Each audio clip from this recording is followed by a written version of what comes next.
Bismillahirrahmanirrahim. Ini ada daging yang dah direbus ya. Ada 2 biji bawang besar, 4 biji bawang putih, halia tu 1 inci. Serai tu 1 batang dikisar, 1 batang ketuk saja. Ada 1 sudu teh serbuk ketumbar, 1 sudu teh serbuk lada hitam, 1 sudu makan gula merah. Kisar tu ikut pedas masing-masing. Ada kicap pekat, kicap kipas udang ya. Ada air rebusan daging.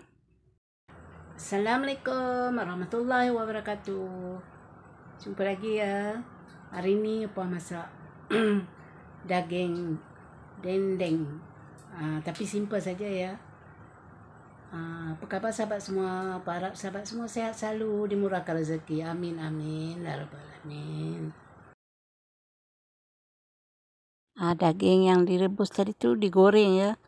Digoreng sedikit gelap lah. Opah tak gaul kicap. Selalunya orang gaul kicap kan. Rajin-rajin lah balik-balikkan. Minyak tu betul-betul panas baru masukkan daging tu ya. Sebab daging tu dah direbus, dimasak sekejap je. Tadi kan tak dikicap, jadi dia tak adalah hitam kan.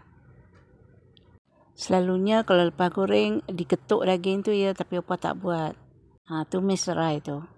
Tumis bawang kisar tu, bawang besar, bawang putih, halia, serai yang 1 batang tadi tu ya. Dimasak hingga serai tu separuh masak ya, tu masukkan cili kisar tu. Cili kisar ni dimasak hingga pecah minyak. Dah pun pecah minyak ya. Masukkan 4 sekawan tu ya. Tadi opah lupa masa tumis serai tu sepatutnya masukkan 4 sekawan. Tapi opah lupa, tak apalah. Masuk masa ni pun tak apa. Masukkan serbuk ketumbar tu. Serbuk lada hitam, gula merah ya. Kalau nak kurangkan gula merah tu pun boleh juga. Masakan ni dia tak payah tambah garam dah ya, sebab kita dah letak kicap nanti. Masukkan daging yang digoreng tadi tu.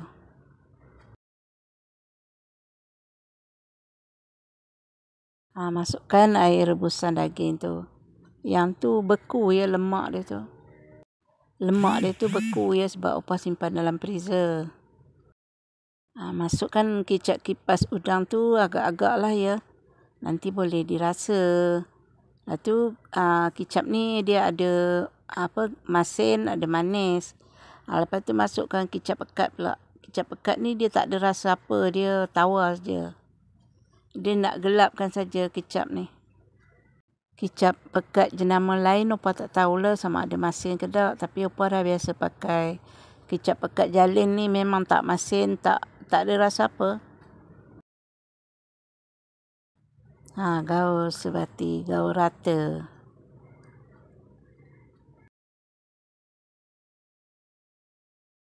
Nampak dah macam nak kering kan. Tapi opah nak kering sedikit lagi. Ini banyak sangat lagi kuahnya. Kalau suka letaklah cili padi tu diketuk ya. Dipecahkan. Masuk banyak pun tak apa, memang sedap. Dah siap, selamat mencuba. Assalamualaikum warahmatullahi wabarakatuh. Jumpa lagi di lain video. Okay, bye.